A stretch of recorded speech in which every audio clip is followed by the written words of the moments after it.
I offer this podcast freely. Your support really makes a difference. To make a donation, visit reneemckenna.com.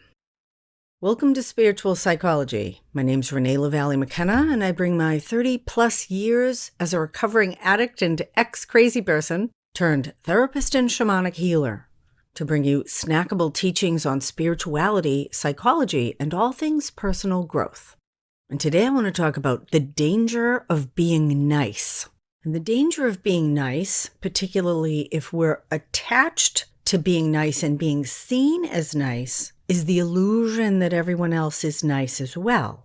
And many of us have been acculturated, trained, taught to be nice in all circumstances, to all people, under all conditions, even to our own destruction. Because in order to maintain that kind of illusion of niceness, we need to either deny or stuff or internalize the selfishness, greed, fear, and intentional harm that exists on this plane of reality. There are predators and there is prey. And once we acknowledge that, we are much more prepared to not just survive, but to thrive in the environments that we move through. If the antelope on the plains of Africa think everyone is an antelope, then they're screwed because they're not going to be paying attention for the possibility of the lions or leopards that lay in wait, well disguised in the grass, just looking for that happy-go-lucky antelope that's not paying attention. Now, I've had the wonderful good fortune to have a daughter, and although conversations about gender, sexuality, and date rape are happening on levels that weren't even considered when I was a teenager, as I watched my daughter move from cute, athletic soccer player to voluptuous young woman, which can happen in one summer if you're actually paying attention, depending on the developmental scale of your own child. I remembered that transition in myself, and no one prepared me for it.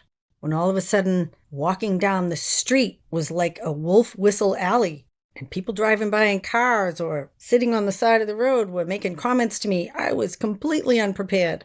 And although I kind of liked the attention, it took me more than one season to figure out how to navigate it, and I don't remember any grown-ups ever talking to me about moving from soccer girl to sex object overnight.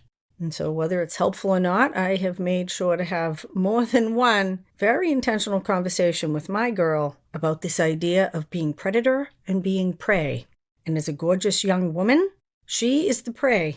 And like those antelope out on the plains, you got to know there's predators around. Because if you don't, they will take you out. And girls especially are taught to be nice and kind and sweet and loving. And many of the predators of the world know that and will prey on that in particular. The fear of confrontation, of making a scene, of making anybody uncomfortable. Because nice girls expect everyone to be nice. And that is a completely unrealistic expectation in the jungle in which we live. Now, there are plenty of wonderful, kind, generous, intelligent, wise, and selfless people in the world. But if we are unaware that there are also depraved, depressed, angry, desperate, dysfunctional, and self-centered people out there as well, then we're walking around with one eye closed. And if you got one eye closed, then you aren't going to see all those lions off on the left. And so how do we keep both eyes open without walking around paranoid or hypervigilant? And the main principle here is a dedication to truth and honesty. Particularly an awareness of and a trust in what feels true for us in our own gut, in our own intuition, and ultimately in our experience. People lie with words all the time, but their actions tell the truth of who they are and what their motives are. Unfortunately, I have way too many clients that have been raped. And rape, sexual abuse, and sexual assault take many different forms. But one of the most common is a young woman and a young man who've had too much to drink, and she's been trained to be nice and wants people to like her, and he makes unwanted advances, and she doesn't know how to put a stop to it in a way that really puts a stop to it. Some people never actually learn how to say no, and mean it and follow it up with empowered action that stops whatever it is that we don't want to have happening.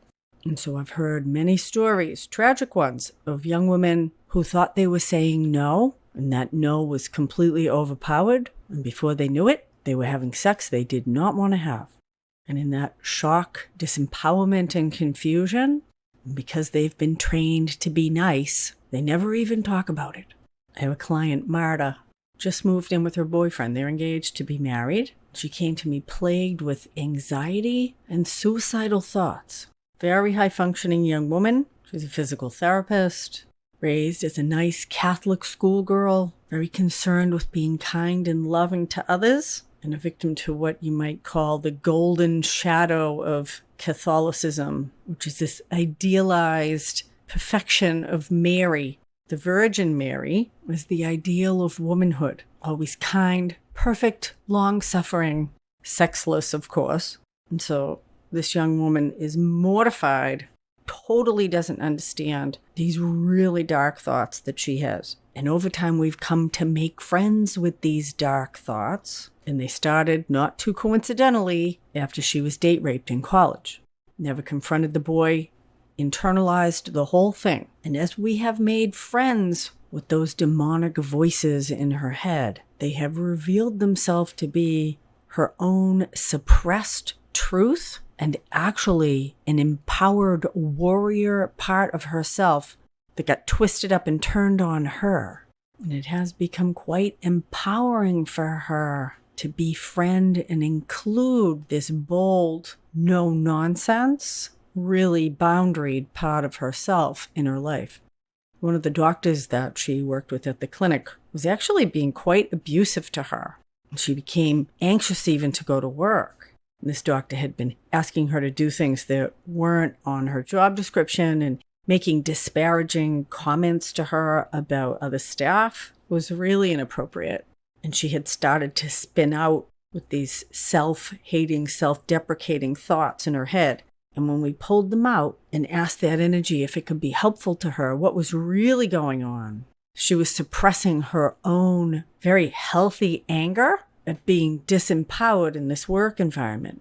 She was suppressing it with fear of not being liked and actually disempowering herself. And this warrior part of herself was furious at not being allowed its appropriate place in her life.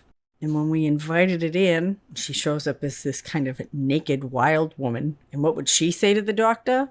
She said, "I'd tell him to fuck off." "You can't talk to me that way. That's not my job. Who do you think you are?" And her work is to find a way to incorporate her own integrity and truth and empowerment and to let go of this facade of being nice. And we all have that sense of truth within us.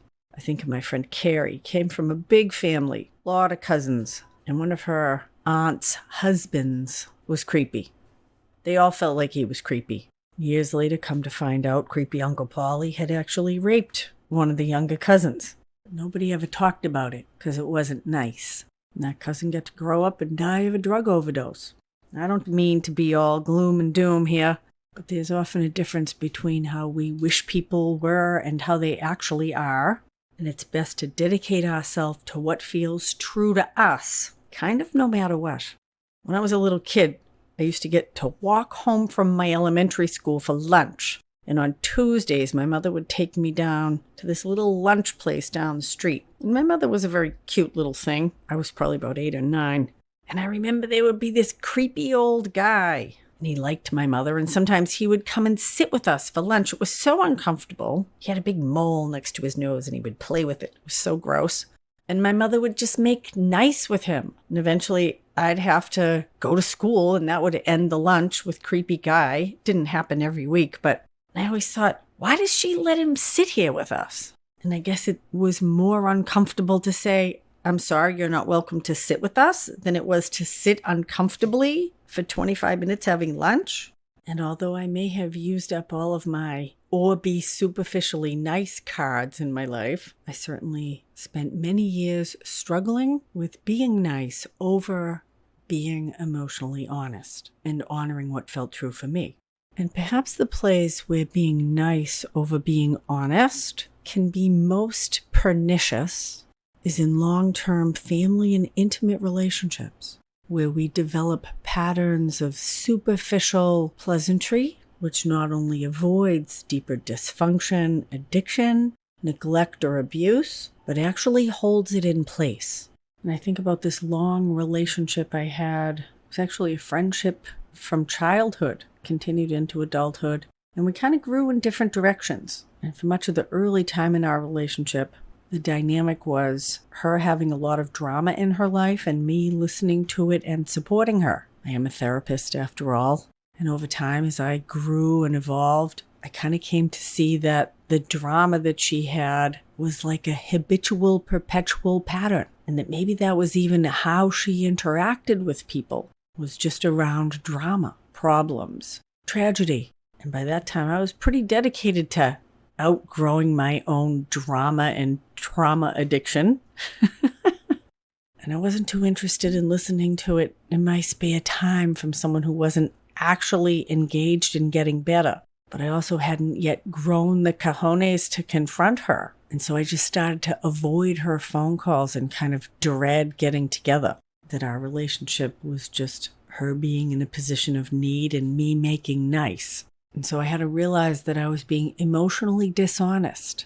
And so I had to let that relationship go. And there was a series of pretty intense, dramatic events that happened in her life. And I decided for the first time to not show up for her in the way that I always had, because it didn't feel authentic to do that. And it ended the relationship.